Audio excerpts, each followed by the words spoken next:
episode 845. What is Sarah, that? Louise. Yes. Butler, Meister. Yes. Yes. Remember when you thought I didn't know your ex-husband's name? And then I got it, and then you were like, whoa. Well, okay. And then there's I was like, more does nuance she to not this. even know that I know her? Oh, shut the fuck up. I want to release this video because the actual way it happened was not like, what, Suze? It's such and such. You were absolutely stumped. I was like, oh my God. No, it was like on the tip of my tongue thing. I had that where I was like, yeah, like I know it. I know. I've like said this name 1,000 times, and then I couldn't get the nickname that somebody else had for somebody else in your life, and that out of my head, and so it was like a whole thing.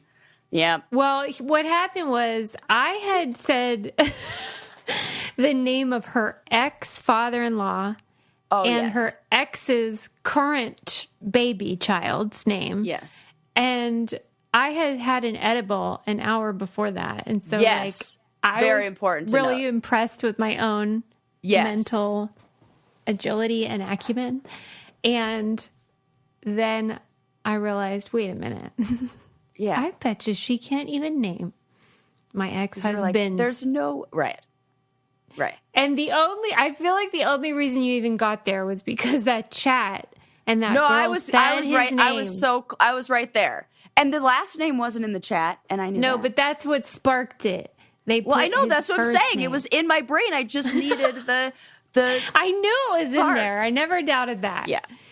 But we got there, and I still feel like I proved my point because I am hopped up on edibles. Yeah, and you definitely did. The relatives, the extended families. Right. It is amazing. Do you feel like you could name all my siblings? Yeah. Okay. You want me to go? Yeah. Paul, David, Gretchen, Renee. Yes, you did. Yeah. I was like 50-50 on that right. one. I wasn't sure. You want me to do it right now? What else? Like, why do I underestimate you? So I know. rude. It's fair. I'm so sorry. I know. This is kind of the fear everybody has. Like, this is always the fear that, like, I've, like, played that scenario over. Like, what if Susie, like, one day quizzes me on that? It's the same as, like, what if I wear a band shirt and somebody asks me, like, what are my three and, like, I panic, you know? Because the other day when I was at water polo, somebody asked me where I played water polo in high school, panicked, didn't have an answer. And then I was like, this sounds like I'm lying because I don't know where I went to high school, Susie. I had trouble pulling out where I went to high school. I hear you. Yeah, you're right. And it's unfair for us to do this because you have like, I don't know if you'd call it a disability or I just would.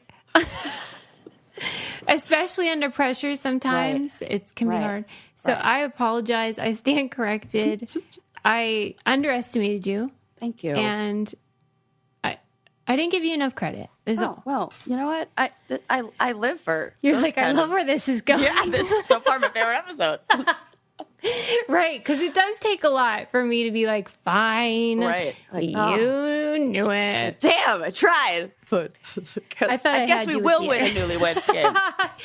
I know. I've been thinking of that too, because we're Sarah and I are hoping to do some live events, and I was going to have Dahlia, my niece and assistant, create like questions for us. Right? People will enjoy this. It's a hoot. It is so funny. I mean, it's funny to me. What if every answer I just said in the butt, Bob? Just remember that. Like if I can't think of an answer, I'll going to put that. Okay. Well, yeah, facts. We're the best at any and all games. The end. The end. Yeah. What do those kids say? Like period T? Yeah. Period. No cap. But do you say like period T or do you just say period? Period T? Well, that sounds like something that I should be drinking around that time of the month. Please. That is not a thing kids are saying. Is it really? Are we serious? Sarah, I don't know if there's... No. You're the one with the child. You think I'm going to know? No, it's not those kinds of kids. It's like girls online will write period and then they'll put the letter T at the end of the word connected to the word period. Oh, like period. Like we're saying it like that. That's like period. That's what I meant. Period. Yeah. Okay. Yes. I was like, why is everyone writing see what period you're saying. T? Yeah.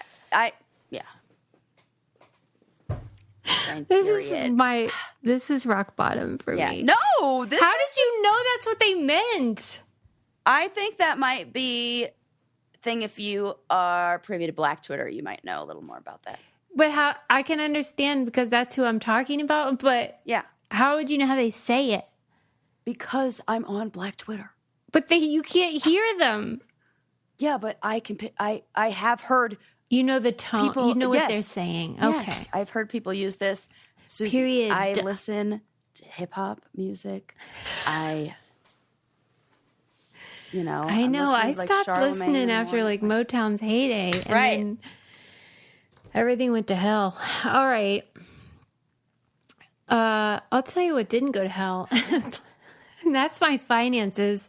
Oh. And that's because of Rocket Money. Woo! You know what I'm saying? Suze, I would be interested to see. Let's look. You know where they say how much time you spend on the apps? Uh-oh. Let's play this game. Because let's play it. I love Rocket Money so freaking much. And it's changing lives, Sarah. It absolutely is. I feel like it is so helpful. Oh, yeah. 1, 2, 3 is the 4th most used app on my phone. That's so great. Hulu, Instagram, because I watch TV at nighttime. Instagram, Safari, Rocket Money. That's amazing. Yeah. And the reason she's friggin' using it is because it's so useful. And it really does help you get a sense for where your money's going, where you can save. They negotiate lower bills for you. They tell you if you have weird subscriptions that you probably aren't even aware of or aren't using. Yep. And all sorts of like things that help you get your money in order. I am looking to buy a new car. Yes. And I really wanted to get my budget like down. Buttoned and up, yeah. really know how much I spend. It tells me how much I spend on groceries, on dining and drinks each month, so I can look like, is this affordable right now? Am I going out to dinner all the time? And could I be like getting a new car and all this stuff? So it has helped me so much in making big financial decisions. And it's like having my own little personal advisor in my pocket.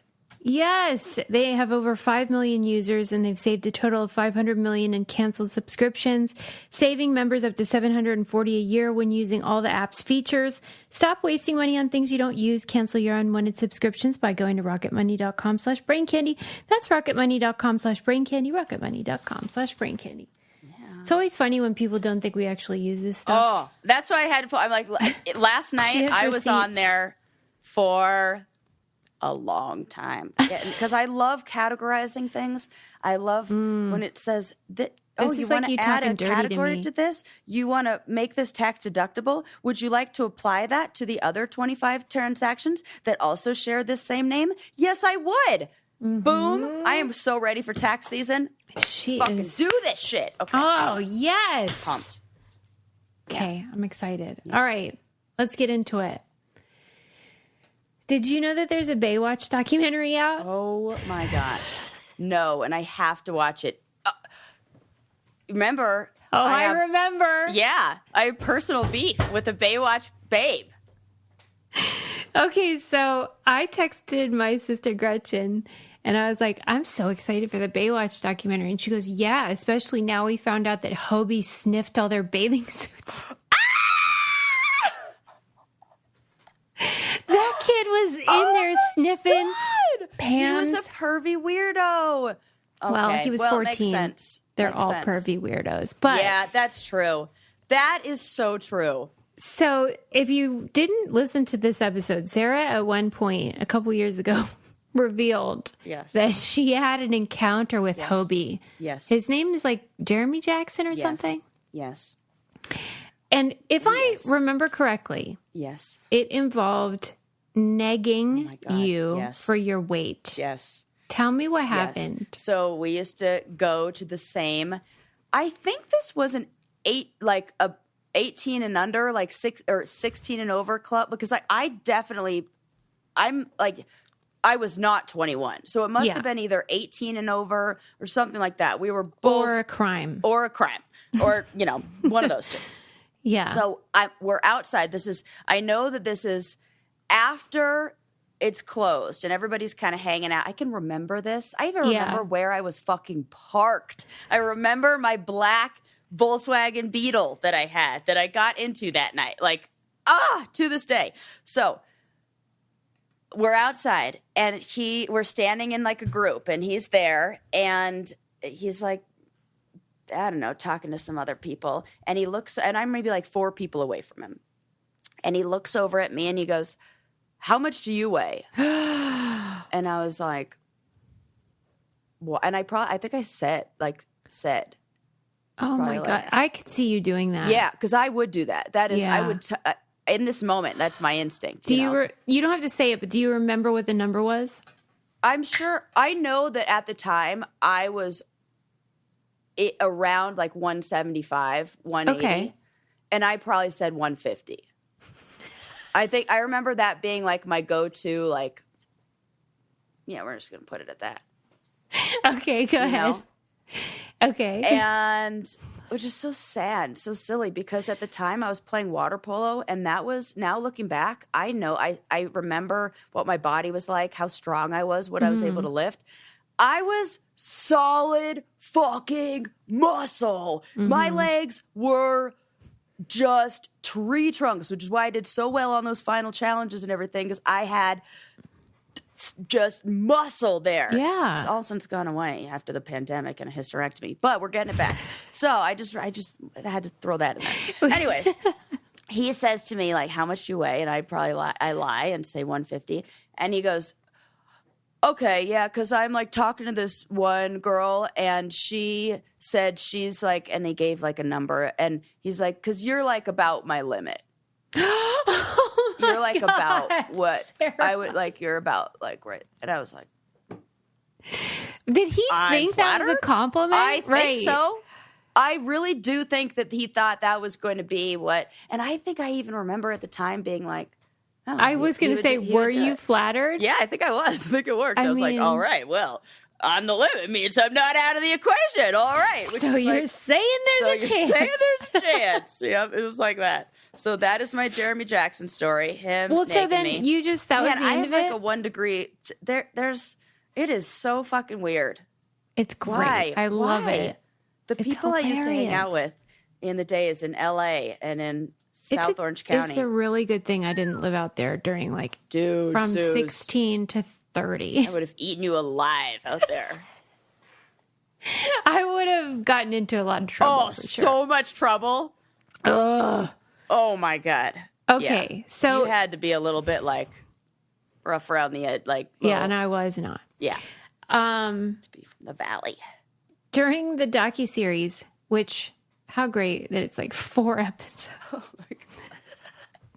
Well, it's all of them in slow motion. So if you cut all that out, it'd actually only be 2 episodes. Truly.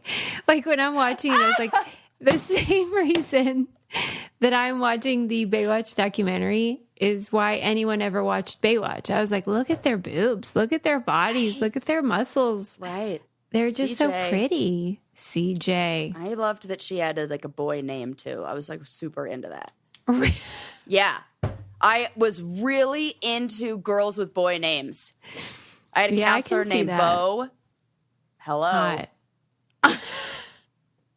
Also, right. Bo, my dog. Right. Yeah, Sam. I love that girl named Jo. I love like any girls ambiguously with boy names. gay. You love that. Yes, that. Okay, there were sides. Yeah. Okay. Well, at any rate, at some point during the series, he says that he was sort of very much aware of how beautiful everyone was. He was going through puberty. Oh, of course. And he did feel like his body was not adequate and that they were critical of how like chubby. He was never chubby, but they were, you know, they said those things because they in probably comparison, said like, oh, look at you and your little baby fat or something like that. That was like a term that people used all the time. And I could see that. And then him being like, what? I gotta tell you though, Sarah, I mean, I wouldn't kick him out of bed for eating crackers. I mean, he's looking great. What? Now? Yeah, he looks good. Susie. Oh Are my you God. serious? Do you want him to be ugly or what? No, I don't believe it. Jeremy. Why? Because I see him now as being who's one negging of those who? guys who's like all like, you know, the guys who are like too buff and they don't look like they should be, and it looks like maybe this was maybe enhanced in some way by some That's sort not of... what's cooking. Oh, it's more not? like the beard. He has a big bushy beard, but like not... I am into that. Not like ZZ Top level, but like, you know, kind of like more outdoorsy. Oh, and we like that. Yeah, he's looking like, ooh, you're interesting. Okay. Oh, well, see? Well, he's kind of okay. No, see, this because he looks like somebody who listened to the fucking Joe Rogan podcast. I can't with that. That is not attractive to me. No. Listen, you're judging a book by its cover though, because he's like, I think he's sober now. He didn't actually say that. Actually, he does look. He's healthier. Does look really healthy and nice.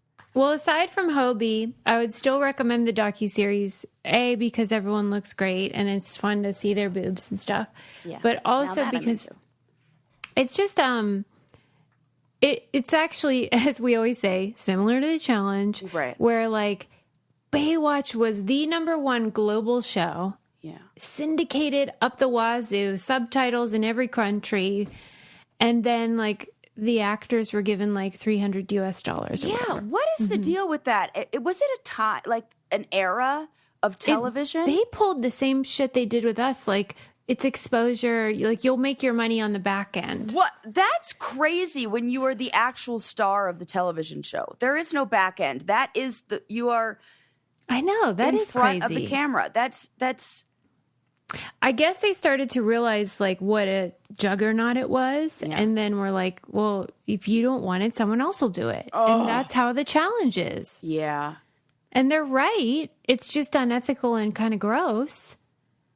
And how did I miss that my beloved Jason Momoa was on Baywatch? I didn't know that either. And how dare you talk about my beloved like He's everyone's beloved. Right.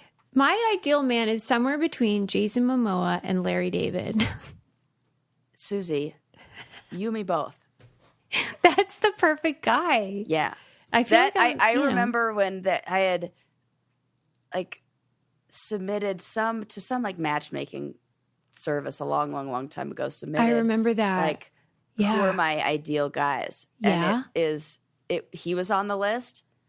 And so Jason? Yes. Okay. Jason Momoa, Donald Glover, who's the one I love, who's Jewish, and help, Jeff Goldblum. See? Oh, gosh, yes. Jeff Goldblum. Yeah. And the Jewish thing didn't narrow it down for me because there's so many. Mac Miller I put on there too. R.I.P. And that. I mean, that is like, they're so different. And yeah, like if you combine them though. Yeah, I want that. Dream. Yeah. Okay, well, you should watch it. It's fun to see. David Hasselhoff is such a goon. I love it. Want to know. He's in that. He's in his 70s. He looks freaking great. Who knew he was 6'5"? I did. He's towering. I had no idea. Yeah. He reminds me of Mark Long. Absolutely. Right? Like it's the same recipe of a man. Yeah. You know what I mean? I don't want to be with him or whatever, but boy, is it entertaining. And you want to be around him and you'd Absolutely. love to yes, I'm with good times. Yep. Singing on the Berlin Wall with that piano scarf. Right? Yes. And you could see them with somebody, but they'd still love themselves more. They're Absolutely. That is their sexuality is themselves. Yes. So that's the same kind of. Although I was super into Knight Rider. That might have been one of my first crushes besides Peter Brady.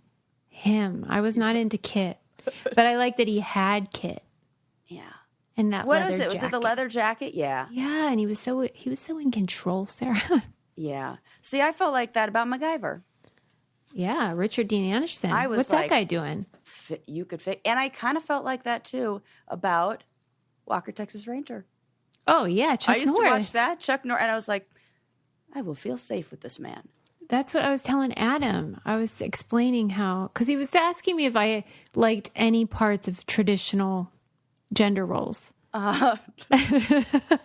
You can imagine why he was asking this. And I was like, well, yeah, I love like when I feel protected and this like knight in shining armor is going to like take care of me. Safe. I just don't want all the other crap that comes with that. Right. Anyway, you should watch it. I will. I definitely will. I'll tell you what I'm going to watch, and that is the delivery of Nurture Life yummy meals. Yum. Roll up to my house, and I can cook food for kitties because they are delish. We just got a bunch. I was making them for my neighbor. Oh. And because we have a little family that lives near us, and they have little kids. That's nice. And I got like Swedish meatballs. That's the best one.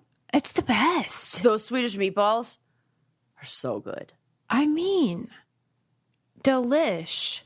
I mean, all the meals are great. We got a ton of stuff. There's another one that's the, I think it's chicken parm. Oh yeah, I got that one. That's my other one that's my favorite. And it's, the cheese is so good. And so, you know how like all these meal kits, they're for like grown people. Right. And kids are like, get that out of here. And Nurture Life is really made for kids from like 10 months to 10 years. So those picky kids that make you like freaking do all this work and make a million meals. Yeah. You can just get this out of the fridge. It's ready in 2 minutes. 2 minutes. And it's never frozen unless you choose to freeze it. Yeah, I throw mine in the freezer. And they taste just as good. Yeah. I love it. And, you know, if you have those kids who are like, I don't like any of my food touching, don't worry. They got you covered because it's in little separate sections. And that actually matters. I was just watching a video of a mom who, like, tried to do something cute and combine the food. And the kid was like, nope, I hate it. Yeah, you're dead to me. Yeah. I know. This is raising the standard of children's food. They're going to love it. It's so tasty. I don't even think it should be just for kids. It's not. I eat it. It's about time that a flexible meal subscription existed for babies and kids, so head to nurturelife.com. Use code BRAINCANDY for 55% off your first order. That's 55% off. It's their best deal. Once again, that's nurturelife.com for 55% off. Make sure you use our promo code BRAINCANDY so they know we sent you. Yes. Okay, move away from... I mean, I could talk about Baywatch all day. Sarah. Yes, Please Susie. tell me. Yes. You are watching Chimp Crazy. Who? What? Chimp Crazy on HBO Max. No. Can you tell me what that is? Because that keeps coming up, and I am like, what? Is it? Sarah's like a discerning taste. You're real? Like, this seems not for me. Is it fiction? What? Oh, what no. It's a from the documentary? makers of Tiger King. What? Okay. Man, that woman, my eyes are bad because that woman looks like Patricia Arquette. And I was like, oh, that's Patricia Arquette as a character in. You are not wrong. Does she look like her? Like on a real bad day. Right. Yeah. A real bad, like if Patricia Arquette's playing in a like character actor, like, yes, that's what I thought it was with the frizzy blonde hair. And I was like, pass. Didn't even know. Oh my God. Wow, I got to get my eyes checked. Well, you're in for a treat because you know how HBO does where they wait a week to like release each one. You can't binge it. Oh, so yes. you kind of outsmarted the rest of us. I did. Because we've been taking it slow over here. And I'm like, come on, give me the next one. Yeah. But the gist is, if you're not watching it yet, is that, as you can imagine, the Tiger King guy, Eric Good, he is at it again. And I didn't know this about him, but evidently he was like sort of entrenched in the exotic animal community, which is how he got access to the King of Tigers. Right. You have to be on the inside. That's because they are very thing. distrustful. Yes. Because they're doing illegal shit. Yes. Hello. It's like anything. Mm-hmm. And they're those people that think like they know the law. They just think that it shouldn't be the law. Right. And they're going to do it anyway. And so that's how he started in this. And so then once Tiger King came out, then it really effed up his ability to get inside because everyone was like, how dare you? You made us look like buffoons and caused all these problems in the exotic community. He has a proxy director go in and like be like, what? Do we just want to learn more about chimps? Yeah. And so then they build trust and okay, because everybody's already onto him. yeah, he is a red flag. Everyone's like, do not work with this guy. Got it. Right. So it's no longer like he has the in anymore. Now he has used his in to make Tiger King, and now people are like, okay, got it. So the two things that make this interesting, I mean, the whole thing is just like Tiger King, where you know, what's not to enjoy. But the two things that are interesting are, number one, the type of person that wants to raise chimps and who that might be and why. That's interesting. There's a maternal element to it of I want to make I want to have a baby. I would imagine that it's the same type that wants a forever doll. You know those forever babies dolls? Yes. You know what I mean? Totally. Uh-huh. Where it's like, I would like to dress, because they want to feel needed. But there's a distance. Yeah, because that chimp, it can't ever speak English and say, fuck you, you're a loser, like my son will eventually. You mean personally? Your own son? Yes, right. Yeah, or everyone. Is he at that age yet where he's like, I hate you, you're the worst? No, but that day will amazing. come. I hope that he never gets like that. My God, me too. Yeah, I think you may have skipped it. But I think that is a difficult thing for especially moms or the primary caregiver. Yes. When you start asserting your own identity and then that bond is changed. Right. And so that's what happened to the main lady, the one you're talking about, Patricia Arquette. Yeah. She had a couple kids of her. Well, she had a son of her own, but then that's interesting.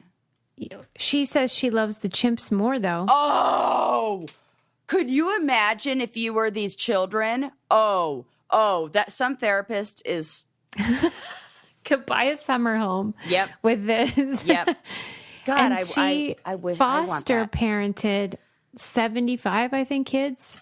This is a woman who really loves to care for kids, and that can be like a really... She fostered children with chimps in the house? No. Okay. It was like after. So, and she started realizing like they all go away and like do their own thing, but I want one forever. Like you want a baby it's the forever baby. Forever baby. I'm telling you, or baby alive, or whatever they're freaking called.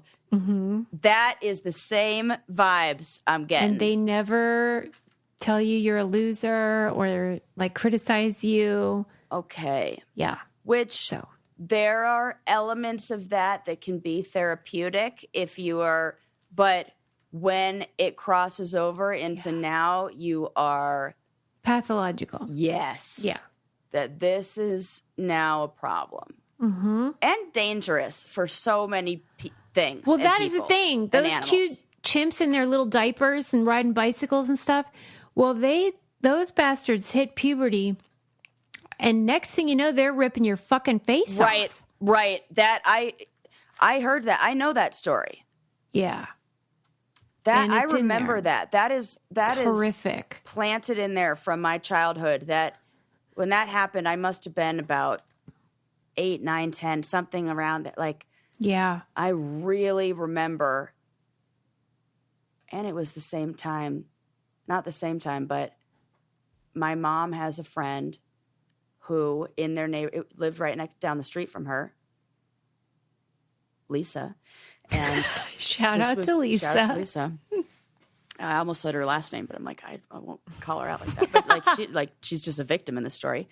And a person on the block had a tiger in their house. Oh my! And the tiger what is your life? And this was in Topanga Canyon in like the 70s, late 70s, and she was a kid in probably 60s, like in California, in like Hollywood, whatever, and somebody had a fucking tiger. It got out and mauled her. I saw them. She has the scars like all down her neck and her back. And I'm so glad she survived. I know, me too. I'm going to ask my mom to like hit her up and send me the photos of those things. Like, are they still friends? I think they got to be. Yeah. Oh my gosh. Since they were children. That is crazy. I do not understand how people are allowed to do this craziness. And do you remember, I think it was Ohio, there was that zoo thing. Yeah, and like all of them broke loose, and they never even recovered one of the chimps. Like that chimp is just like out there. I don't know, who knows what happened to him. And yeah. And they all got out, lions, tigers, they had to put up those signs in the streets, like beware of wild, like loose, exotic animals. No, thank you. I don't know why people feel the need to do this and why it's legal. That is the problem, that there's no reason why we should be keeping animals that are domesticated as pets. It's actually crazy. That's why all these exotic people, though, hate Eric, the Tiger King director, because he keeps shedding light on their dysfunction, and then they change the laws. Well, good. Yeah. I mean, what do you want me to say? If this were like the time of pre-seatbelts and you started doing a documentary on how seatbelt, like people are dying because they're getting thrown out of cars, I could see the car manufacturers being like, you're really like cramping our style. Now we got to put seatbelts in there. Like the traditional car people like, why do I got to do this? Well, because people are dying, you idiots. Sorry. You can't have exotic animals that rip your face off. I'm sorry. You just can't.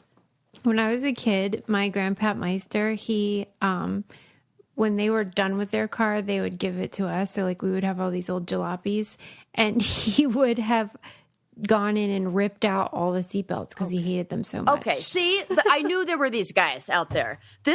Your grandpa is this guy I'm talking about. And also, you call him Grandpappy? What just happened there? Grandpap. Okay. That's a Pittsburgh thing. Yeah. Okay. Yeah, it's the old Rust Belt. Yeah. Grandpa Meister did not like seatbelts. Safety second in the Meister family. Could you imagine being like, I'm going to cut the safety harnesses out, the safety restraints out of this vehicle to put my family more at risk? Yeah. Out of spite. I am lucky to be alive. You really are. Okay, anyway, the second thing that makes this interesting to me is that the nature of the narrative is that this lady, Patricia Arquette, is helping this woman run her quote-unquote sanctuary, but it's really just like a bunch of chimps in cages. Right. And PETA gets involved, and eventually they're like, you have to move all these chimps to an actual sanctuary. Right. But there's this one chimp that Patricia, I wish I could remember her real name, but she's Patricia now. Tonka is the chimp's name, who is special. There's always a special one. Right. And whenever PETA moves all these chimps, Tonka's missing.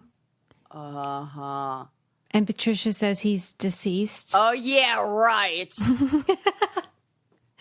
And so, spoiler if you haven't watched it, Tonka is not deceased. Right. What do they call that when you're fakes his own death? I don't know why. I was like, what? There's a phrase for. Yeah. My brain. I don't know what is that called? What do you? Yeah.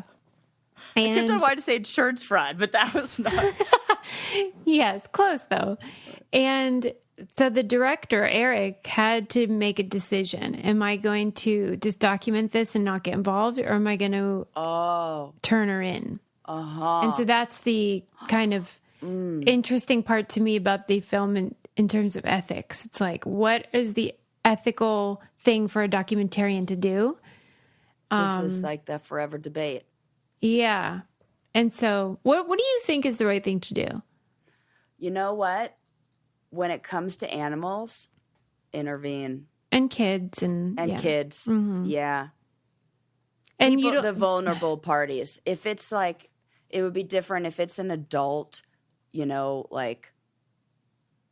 Yeah. I always think this with the show Intervention. Mm-hmm. That, Yeah. And those are adults making adult decisions, and you have to just let them But if it's a situation where there's a vulnerable party that's being used or abused or in danger, I think I would do something. I'll tell you what I would do, and that is put on my Thrive Cosmetics. In fact, Sarah is wearing Linda today. Yeah. Look at that. If you're watching the video, transfer. Yeah. My lips do not feel dry. This stuff is, I just got it. And I love a good red. I mean, you look amazing. I am obsessed. This is the best red. And it looks so move. good on you. And it goes on so smooth. I love the application. Why were lipsticks ever made in that weird shape? That doesn't make sense. You've always hated that. Yeah. Give me a pencil, like something that there's some control over. Yeah, so she's wearing the new Empower Matte Precision Lipstick Crayon in color Linda. Yep. But you know how we love the mascara. Come on. I'm using the eye brightener. Only everything I have is Thrive. Forever. Yeah. The compliments are abundant. Yeah. It's flattering, and they donate to communities in need. We love that. Refresh your everyday look with Thrive Cosmetics. Beauty that gives back. Right now, you can get an exclusive 20% off your first order at thrivecosmetics.com/braincandy. That's Thrive Cosmetics, CAUSEMETICS.com/braincandy for 20% off your first order. I mean, I don't know what else to tell you. I am loving this lip stuff. It looks good. I love it so much. What do you think the ethics are, though, of like having people consent to participate under false pretenses? Oh. That part. Wait, what do you mean? Because this director's fake? Like how? Because, they're like, oh, here's this. I just love animals. When really it's like, you're the Tiger King guy. How is any other undercover work going to get?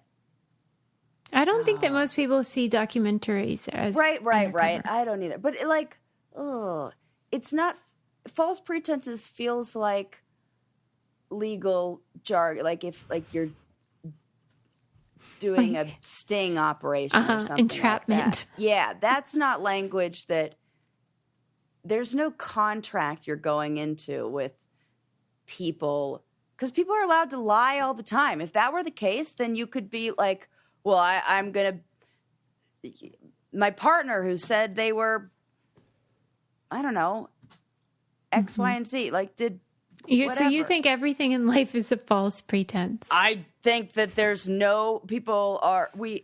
as somebody who is not, I would say like is an honest person, and I wouldn't call myself like a liar or deceiver. I have learned that the rules that I think are applying to me, or that the way that I am carrying on is not how other people are. That other people are. Yeah, I just told you that recently. I was like, Sarah, you are operating under a totally different set of standards. And so now I'm real, and now I'm like, okay, everybody's bullshit. Yeah, because if everyone's lying and you're telling the truth, then it's uneven. Right. Okay. So got it. So you say all's fair. Because you think the ends justify the means. Yeah, in this way. I mean, Tonka can you would probably imagine agree. Anybody doing that to expose something positive? No, it's always to expose something, right? So that's kind of where that's how I look at it. This kind of feels the same as like, if I mean, it's not really the same, but this is where my mind goes. That if you are in a relationship with, when I was in a relationship with somebody and they were up to no good, and I had to go snoop in order to find out. Yeah. I'm not. Then the Snoopy wrong. is always like trying to turn it into like, why did you look in my phone? Yeah. And I say to that, I could go to therapy for 20 years and be the best at therapy ever, ever, ever. And even after all of that self-work, if I had those feelings, I would still go snoop. But if you go to therapy for a really long time and work on yourself, you probably wouldn't be a cheater. You probably wouldn't be do that bad thing.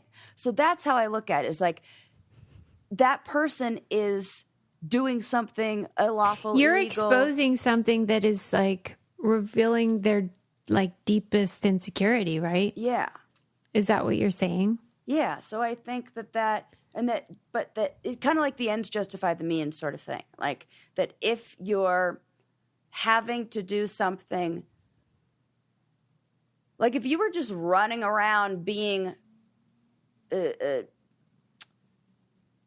like coercing anybody into like starting a documentary under false pretenses or whatever with no goal to expose something or for the greater good, then yeah, what the fuck are you doing?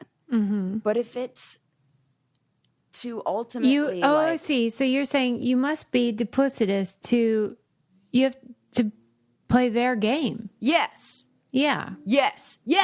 That is a simpler way to put it. Yes. You have to play their game. Beat them at their own game. And if they weren't playing that game, then I wouldn't have to do the deceitful behavior, like snooping or get like false pretenses, getting you to like. Nobody who's doing the right thing is like, oh my God, I can't believe that you got me under false pretenses and then exposed what a great human I am. That's never happened. Right. Yeah. Oh my God, I can't believe that you like found. No. So that's, you know what I mean? Well, you need to watch it. I definitely will. Now that I know what it's about, please, Tiger King for her. That is such a good way to put it. Wait, I got to write that down. Tiger King for her pleasure. Yeah. Okay. Okay. A brainiac alerted me that there was a new documentary on Netflix about those bozos who go up on rooftops and take pictures like hanging off buildings. Oh my God. It's called hate this. Skywalkers. Nope. No. And Why? the framework is about this man and woman that do it. And so it's called Skywalkers, a love story. Okay. And you just follow them on their ridiculous, death-defying escapades and then how it affects their relationship. Who would you say is leading this? Like, who is the ringleader? Between the two? Yes. Well, okay. So the woman, they're both Russian, and she grew up in a circus family. Okay. So she thinks is almost like her family business, which it's like me and gambling, and drinking. Okay, so she was doing it already. Okay. And then he's doing it already, and he's the most successful person in the country doing it. And so she is approaching all these men that do it and being like, hey, let's work together. And none of them said yes. And they didn't want the liability of like some weakling. You know, that's their perception. Interesting. But she was like, listen, you can't get sponsors as easily without me, so you should do it. And so this guy said, okay. And then they fell in love. And I guess I would say he fell in love, or is that just one transfer big of arousal. Transfer of arousal? 100%. Yeah. Well, and it is sexy. I get it. Right, but I felt like I fell in love. I wonder how the relationship is when you take away the extreme yeah. Adrenaline. What happens if they weren't able to do that together for a year? Somebody gets injured, and that or somebody kind of they do cover that because during the pandemic, they lost all their partnerships because most of them were like travel companies, and they did not thrive. Yeah, and they had like one big thing planned that was like make or break. If we do this, then we're getting back together. And so you have the element of like the scary footage that is horrifying. But then you do have like the relationship elements that are relatable in the ways that like humans interact with each other. But there is a moment when they accomplish their goals where you do kind of feel like it's like a feat of athleticism. Right. Well, it is. Yeah. Endurance. It absolutely is. Conquering fear. But then you have to like check yourself and be like, this is insane. Right. Right. It's that it can easily go from type 2 to type 3 fun real fast. And I think that when you don't have and for people who don't know what I mean by that, type 2 is like doing something like type 1 fun is no danger. Type 1 fun is baking cookies, listening to a fun podcast, whatever. Mm-hmm. Type 2 fun is snowboarding, doing something fun, but with an element of danger. Like, oh, we could get hurt, but there's some excitement in that. And it's like safe danger. But it's safe, yeah. And type 3 fun is, holy fuck, we just survived that. And we are like lucky to have survived that. And then looking back, there's like, it was like fun because we survived, but holy crap, I never want to do that again. And that it is too easy to go from type 2 to type 3 and you don't have enough control in those situations no matter what. I can't watch any of those things like Man on Wire, all that stuff. The French guy who climbs up the buildings, and I think a lot of them are French, or it's the same guy. I don't know. Mm-hmm. But either way, I just saw a video of that French guy get to the very top of this building, and then he got stuck, and he had to down climb for like 20 That looks something worse stories. to me. It is worse. Mm-hmm. It is. I can't handle. No.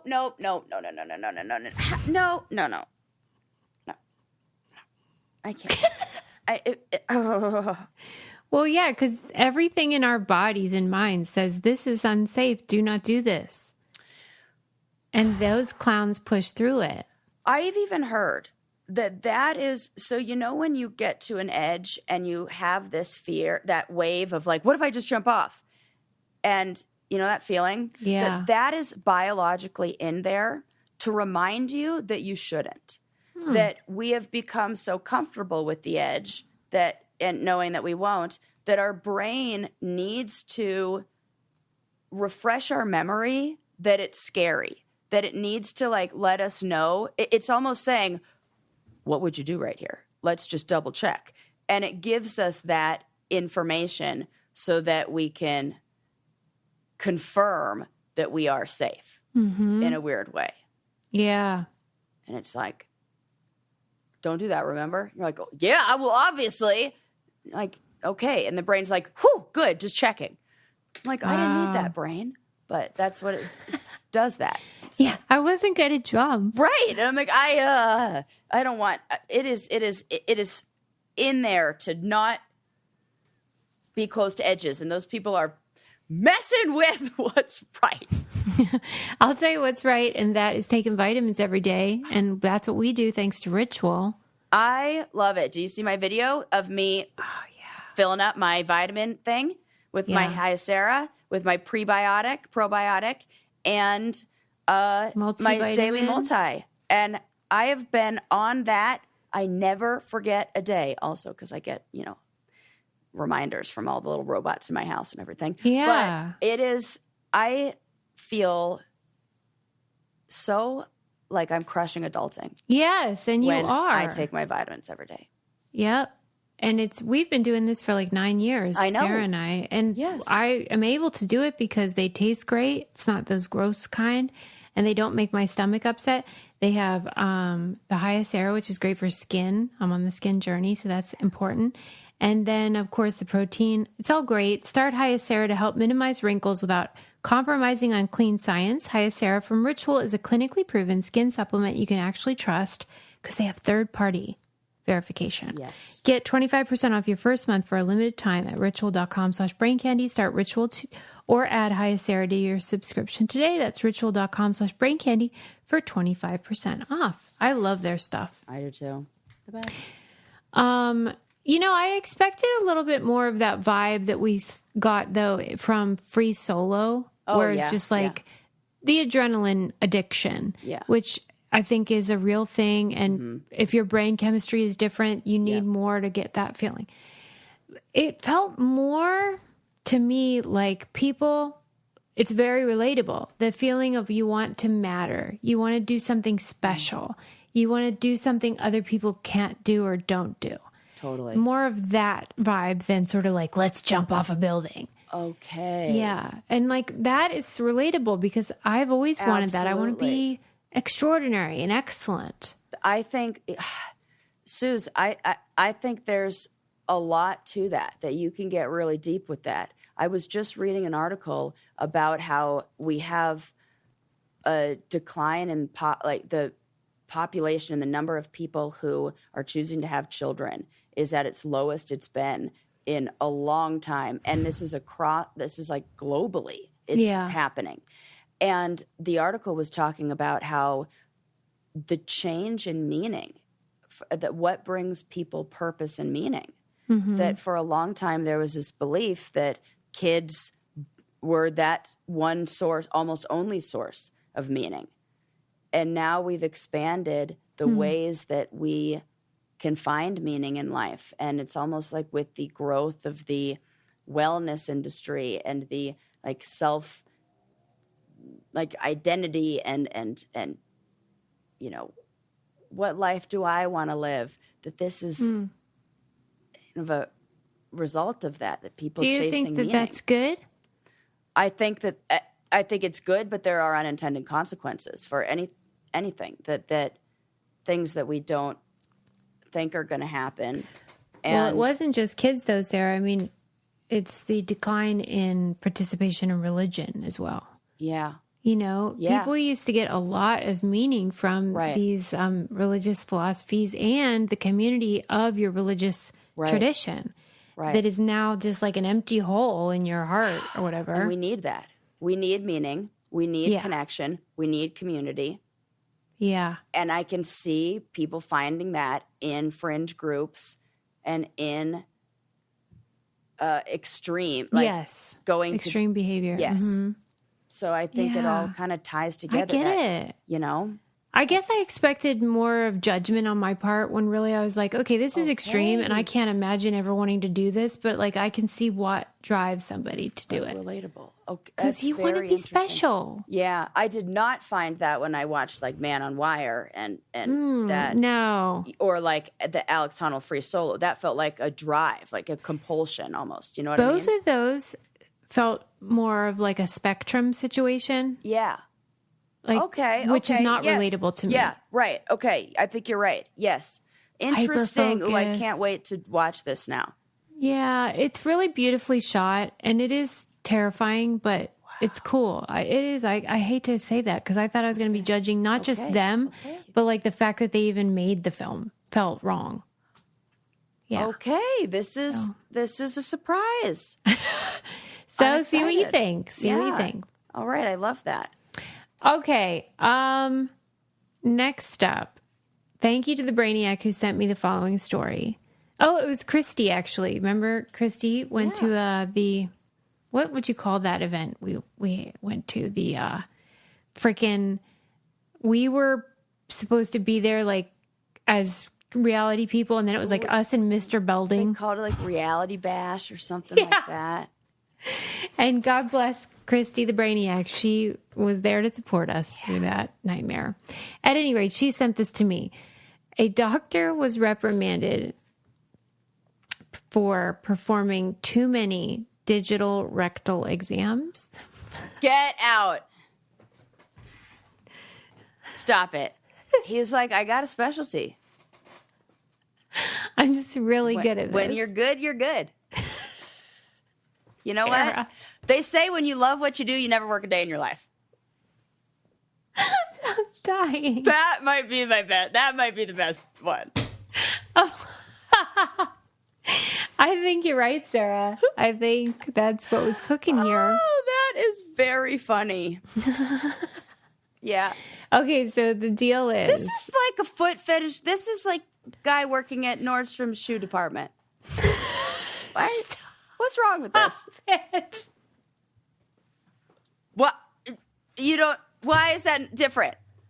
Or even funny? That I am spitting facts. It's so funny because it's so right, and I never would have thought of it. And so then I can't get myself together. Okay.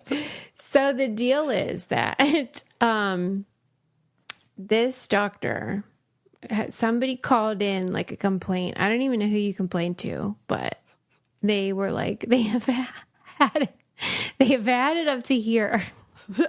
Up to here. You guys can't see the video version, but I put up one finger, and about as deep as you'd imagine a finger would go. I'm just doing this to make Susie laugh, like make it so she can't get herself together, and that's what I live for. So I hope you just enjoy this with me. Oh God, hold on.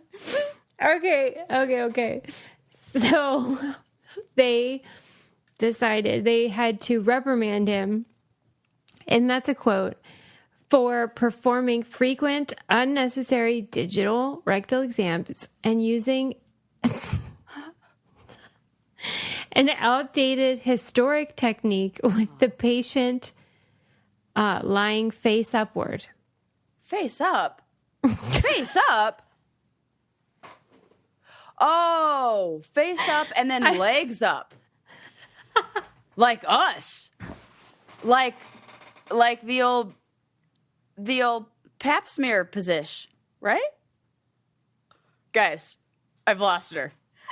She can't. She says I have to stop. Like, it's not my job to be on air. Okay. Now I want to demonstrate it. Okay, hold on. Okay, so like I imagine Yes. it was like pap smear scenario. Yeah. And then they penalized him $2,000 and He's like, worth it. Okay. The going rate for that on the street. and that he has to take ethics training on maintaining patient boundaries and a review course on the proper way to perform a digital exam at his own expense. Okay. As if there's any chance, like, he doesn't know that. All right, we had to pull the plug on that because I was out of control. My actual plug was pulled. that's what like my battery died on my computer, which sounds like a crazy thing to happen, but it's because I lost a port with my new amazing camera. But Sarah's claiming that her computer died, so they. But I think it's because I couldn't get a hold of myself. It could be that. And you guess pulled the what? plug. I don't care because that was so funny to me. It was. But just to wrap up that conversation.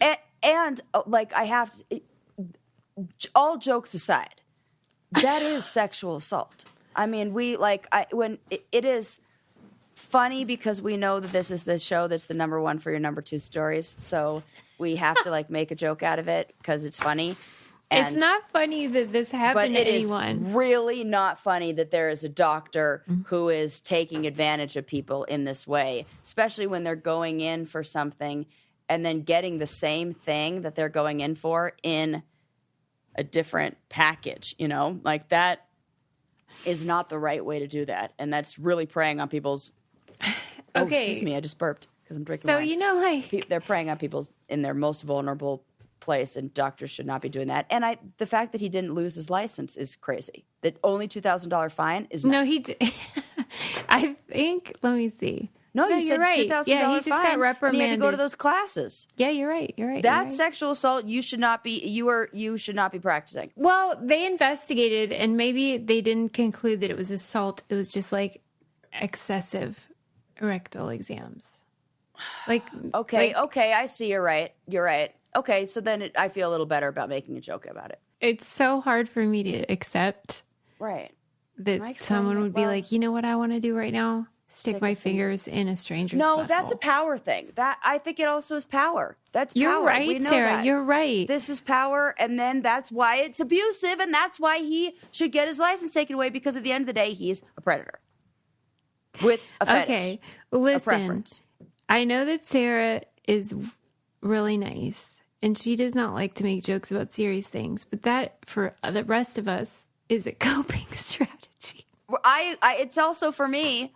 I just like to also provide. You want to be professional and the respectful. You know, it's so nice, but it is also very, very funny. It is. Both things can be true, right? The thing that is making it impossible for me to get past it is the add it up to here. Right. Okay. And then during our break, I sent Susie a photo of me doing the same motion, and then like I had to text you something else totally unrelated, and then I saw the picture again. I'm just gonna periodically send it to you, or I'm gonna do when you go to the fair and they have those wax molds where you could make your hand in a position and then dip it into the wax molds. What if I did that for you? Made it as a candle or something. Sent it to you. Sarah, don't do it. I will. I will. I should write this down or I'll forget. This is my ADHD comes up with good ideas. But then send Susie hand candle. A finger mold. Finger. This is the funny thing is I'm going to find this note 6 months from now, and I'm going to be like, what the fuck finger mold do I need to make? What? Bunny ears? Who knows? Well, it'll be like.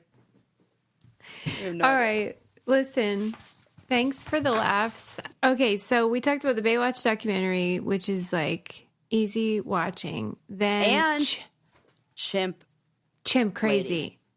Chimp crazy on Max. Unbelievable. You have to watch it.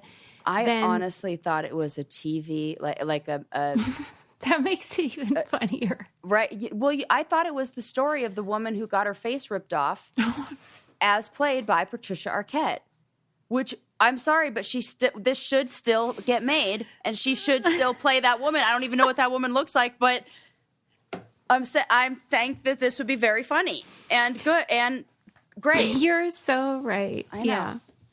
It's like the staircase, but Chimp crazy. Yes, thank you. Mm-hmm. Yes, that. Mm-hmm. We need that. Yes, exactly. Okay, then Skywalker's doc, it was really good. I didn't think I'd feel that way, but I did. I really liked it. And then a doctor performed too many butt exams. So anyway, thanks for listening and to the show. Next time. Please use our codes, because let's face it, I am never going to be able to get another job after this. Right. And I'm counting on you, and we'll see you next time. Bye. Bye.